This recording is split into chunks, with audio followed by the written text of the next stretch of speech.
Ner malaka nyam kana dialan content baro an yang gwas me ka no online TV channel ka jan gwas me baro dan palping ka liang rwani titi bana mandana tuɔɔk re which ka bintio bana jeleng ka kwi tabande ngai la vice president dung South Sudan e pai jien me chu ke Lake State ka shawara ni ka bintio wada ka Unity State awajen we ko be kuma spele ayo be jaw yan match non an jo me jawon ngai kone wadi in tabande ngai real karodi ne ka longan tama ko de kan de ne spele ayo de kan ga yan match antama gor je en go de kon jo me de kon linkel jo me shalat netin konin te ka ngai murung kare ga dana le rode re wichin winemi ka de ko lara ka Unity State so bajo me be nyaga yakel gorno jin subscribe kan online TV channel ko bi notification bell bi jetwain ko mete ko mi bare da chamala shube keji ana chana jo me chan jelin kel maniam bogre melanda no boko pangak chongoru boga manuni walle ko chango wal ko pay die bok boko wala me waje tega some damage tega tiche ngar ko bogo jentame chelo bogni nugo andan te de ni ayo tin bogo ni wi ok lagwa to kon de chaptin ya tega some damage mane detail ke de albana kule jak ka kora mano dien tabande ngai e chob ko mayom cha loro ji mayom ka jene ga jubbe mo we ga bantiu tiene kare bar gazal machalur jimba yamo the target ka jame we medan based on information telling kon kam dien kan pul jang we bo bla ni jibentio including pul jang the situation to ko mayom kam daga warap ka biamnam information di jene wini milaro je pul jang ken taban ken lur in state again kama yom to wore ching so ko payam mi chola kwerjik me bugo changa dan krenial larga ye roje mo jam tongomo kana taban ken ngejik ululu changod gam kam dien kana pul jam so rewo to kan kon roi kon jo do ko taban ka bentiu krenial ngodo mbogo long ka panjak wo korwore edien che ken kes taban ko taban che yen ge jube wo turu bargazal dol ko na kan wa de ala to including Lake State chom na ga bentiu and the question of why this time ngumo we jamo tame ken de meneme te de mo charo ti yin na kor kwa do ken ni na tin question mo ajen mo ko ro jor mo te ga lare ti tera mo ka chara ka tangweje te ga re right larga je wore ne taban maybe a tactical withdrawal ku scap ni jen ka jube kana larga je wo taban is going to mobilize people of Bantu against Reomachar against Spela Mayu one of the other tetin Bantu Shintan la road ka apanal ka nasar kana wala so ne lu kon larga je go taban lu ko withdraw road ku ko je wona ne taban wona take interest ka espera mayu ko mitele yo machar de control goro da akware ne no re je kulo gor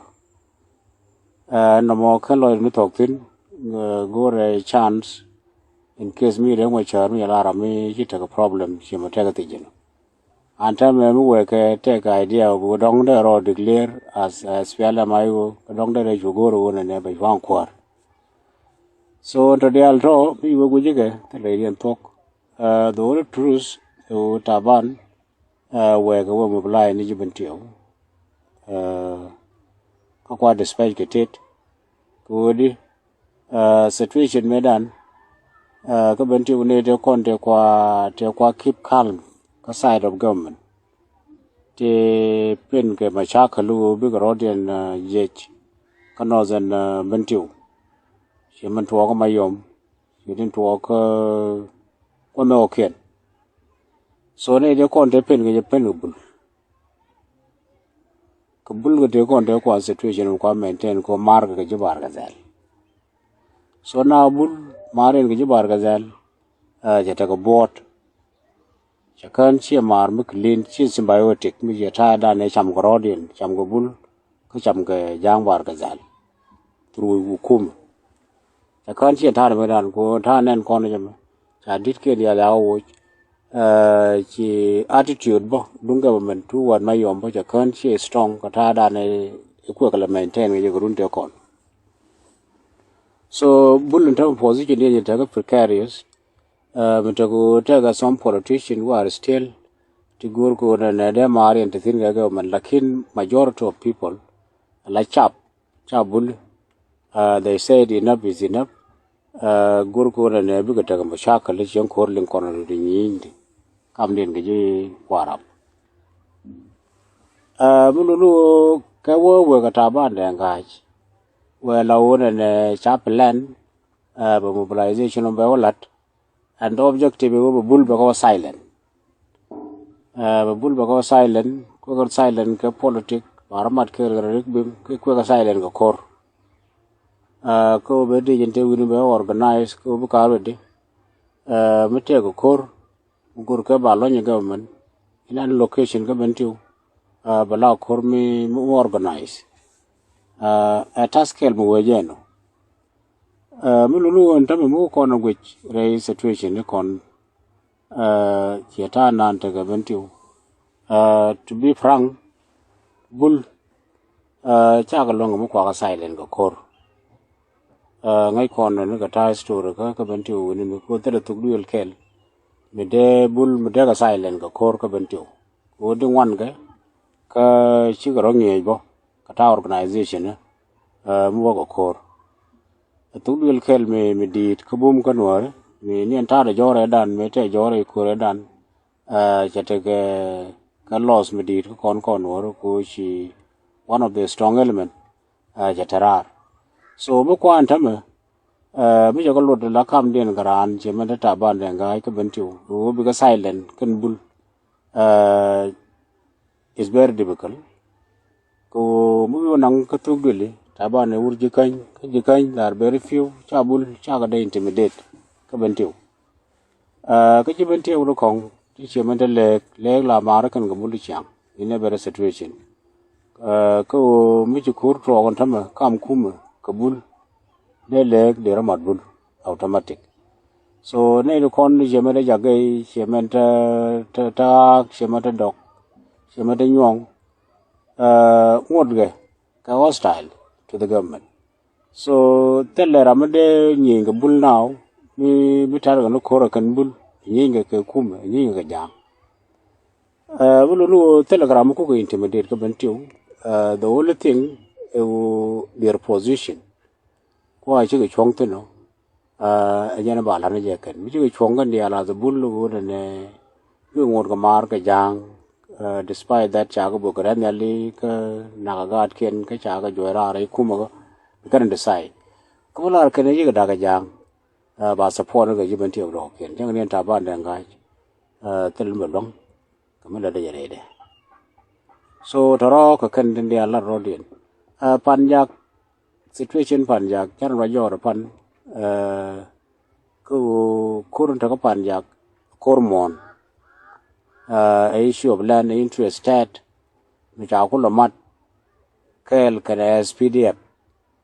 la interest kum manan la kum jan ko tat kan wa dor wala tunja in doren so ko tunja ya organize because of the interest of tunja ci jang ka support ka interest ko wona bedel bi ala gor tunja ka ro da ban ko goro je man panjak ke li wala panjak dim kan panjak jidit ci join operation so enta mi bogo je number 1 kwa skar ni population den tongo ko be ko le fef ken bejen ko bukor ko le ban ka panjak so ling ko na ko chete ko kor dong che ga che le mi lat pan dor mo shala del deal get a new fan jag a matter of hours, about 3 hour footing. Take. Shilling more wire lat fan based on today news. Why cha ke nyokomu kwa ga fal simba buru jibok cha nyokomu kwa dwaj ma chero nyokomuriro. So mo lo ndame area mo to core me our support can emphasis ko kondial ko ne la supporter of this cause to kwa Nuer support bana ta kel ge Japan jak bana ke come information ni bana ke support in enemy long ran mo ko der lat gwa shilo dantes ko chikon jome sana jaling na me agenda na le rode chikon rik kon te lat ko den ka unity state ka bintio chana ka linga kwita bande ngai ka chikon josen content to ka ki fan gak chana ka nyoko milin kono men gor kono long o den chon kel ane Nuer chon kel ban nyaw je ka le rodien biate kamal bye bye.